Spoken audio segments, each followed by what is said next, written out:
नमस्कार, welcome to my channel. और आज हम लोग पढ़ने वाले हैं बिलियन के बारे में। आखिर बिलियन क्या होता है, इसके क्या इंपॉर्टेंट पॉइंट है, बिलियन के कौन कौन से घटक होते हैं और संतृप्त और असंतृप्त बिलियन से आप क्या समझते हैं, उसके बारे में हम लोग चर्चा करने वाले हैं। यह क्लास 9 से आप यूपीएससी के एग्जाम तक दे सकते हैं, इसलिए वीडियो में अंत तक बने रहना। तो बिलियन बोले तो यह विलायक और विलय से बना है। ठीक है फ्रेंड, बिलियन जो है विलय और विलायक दोनों के योग से बनता है। अब विलय क्या होता है, विलय मतलब जो कम मात्रा में होता है, जो कम मात्रा में होगा फ्रेंड उसको हम लोग बोलेंगे विलय, तो जो ज्यादा होता है ज्यादा उसको हम लोग बोल देंगे विलायक। तो जैसे कि पानी हो गया फ्रेंड, पानी हो गया तो पानी अगर ज्यादा हम लेंगे ज्यादा क्वांटिटी में ये विलायक हो जाएगा। ये चीनी मान लेते, शुगर चीनी, ठीक है, और चीनी आ जाएगा विलय में। जब दोनों मिला देंगे तो क्या हो जाएगा, चीनी पानी, उसी को बोला जाता है बिलियन। ठीक है, चीनी और पानी को मिला देंगे तो बिलियन बन गया। इतना माइंड में कैप्चर करके रखना है। कम चीज मिलता है उसको कम मात्रा में मिलेगा, उसको विलय, अधिक मात्रा में मिलता है उसको विलायक, दोनों को मिला देंगे तो बिलियन बनता है। ये याद हो गया तो समझ गया होगा। आगे देखेंगे क्या इंपॉर्टेंट पॉइंट है, उन पॉइंटों को हम लोग डिस्कस करने वाले हैं फ्रेंड, ठीक है। सॉल्यूशन, इसे इंग्लिश में सॉल्यूशन बोला जाता है। विलयन दो या दो से अधिक होना चाहिए पदार्थों का समांगी मिश्रण है, मतलब समान मिश्रण होता है। ठीक है, मतलब घुल जाता है, घुलने के बाद उसे अलग नहीं किया जा सकता, उसको बोला जाता है समांगी मिश्रण। उदाहरण के तौर पर सोडा और जल, नींबू शरबत इत्यादि विलयन के उदाहरण है। ठीक है, पानी और चीनी को घोलने के बाद फिर से अलग नहीं कर सकते। विलयन के कणों में समांगिता होता है, मतलब कण घुल जाता है, याद रखना है।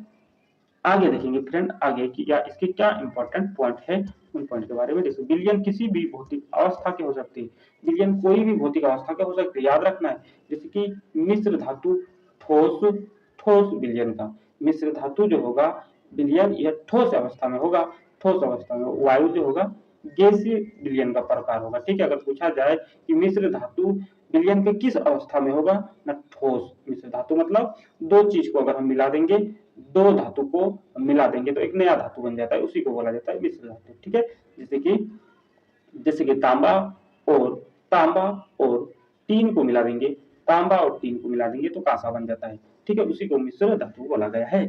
ठीक है, विलयन किसी विलयन के दो भाग होते हैं, विलयन के दो भाग या घटक होते हैं, एक विलायक, एक विलय।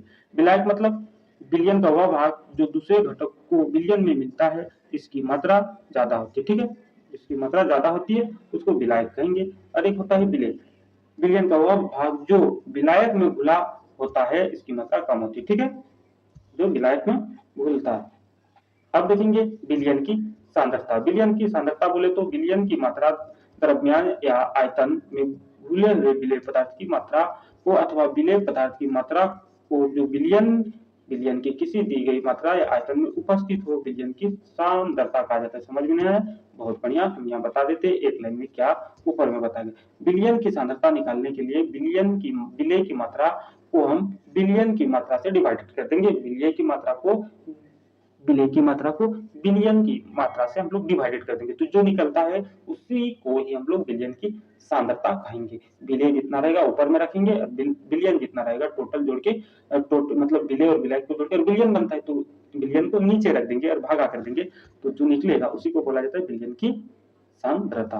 दो विलयन की तुलना के समय जिस विलयन में विलय ज्यादा हो उसे सांद्र कहा जाता है। सांद्र मतलब जब पानी कम कर देंगे और चीनी ज्यादा दे देंगे तो जो विलयन होगा गाढ़ा बन जाएगा। कभी दाल अगर देखा होगा तो पानी कम होता है तो उसको बोला जाता है गाढ़ा। गाढ़ा मतलब हो गया मोटा बन गया, मोटा। ठीक है, मोटा बन गया तो उसको बोला जाता है सांद्र। सांद्र बोले तो मोटा बन गया है, मोटा। ठीक है, मोटा बन गया फ्रेंड, मोटा। अब जब विलय जो होगा कम हो जाएगा तो तनु विलयन बन जाता है। विलय अगर कम कर दिए तो पतला हो जाता है, बहुत ही पतला। ठीक है, मतलब बहुत ही पतला। दाल कम दे देंगे तो पूरा ही कम पानी जैसा हो जाएगा, लेकिन दाल ज्यादा दे देंगे तो वह बन जाएगा सांद्र। दाल ज्यादा देने पर सांद्र बन जाता है। ठीक है, अब आगे की ओर हम लोग बढ़ते हैं और आगे में देखते हैं संतृप्त विलयन। संतृप्त विलयन सैचुरेशन सॉल्यूशन, ऐसा विलयन जिसमें किसी दिए गए तापमान पर विलय की अधिकतम मात्रा घुली हो, संतृप्त विलयन कहा जाता है।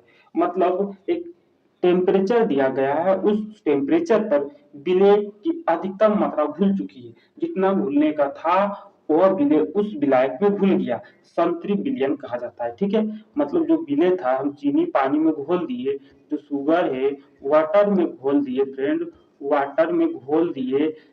ठीक है, जितना घुलना था यह शुगर घुल गया और चीनी घुल गया, अब वो घुलने वाला नहीं है।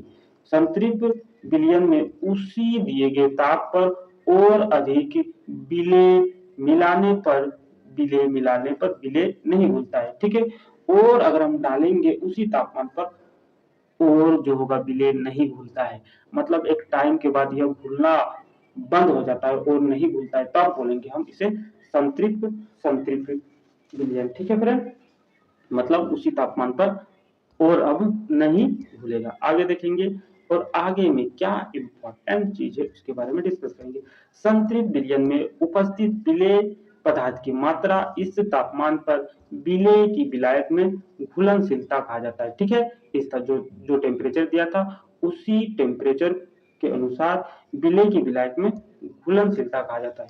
किसी दिए गए विलायक में समान ताप पर भिन्न भिन्न विलेय की घुलनशीलता अलग अलग भिन्न भिन्न होती है। अलग अलग पदार्थों या विलेय की घुलनशीलता अलग अलग होता है, कोई कोई जल्दी घुल जाता है और कोई देरी से घुलता है, इसके बारे में बताया गया। अब देखेंगे असंतृप्त असंतृप्त विलयन। यदि विलयन में विलेय पदार्थ की मात्रा संतृप्तता के स्तर से कम हो तो विलयन को संतृप्त विलयन कहा जाता है। मतलब यह कम टेम्परेचर में भी यह घुल जाता है, यह आसानी से घुल जाता है, लेकिन संतृप्त में एक समय के बाद घुलना बंद कर देता है। ठीक है, संतृप्त में एक लिमिटेशन के बाद वो घुलना बंद कर देता है, लेकिन संतृप्त में पहले ही घुल जाता है।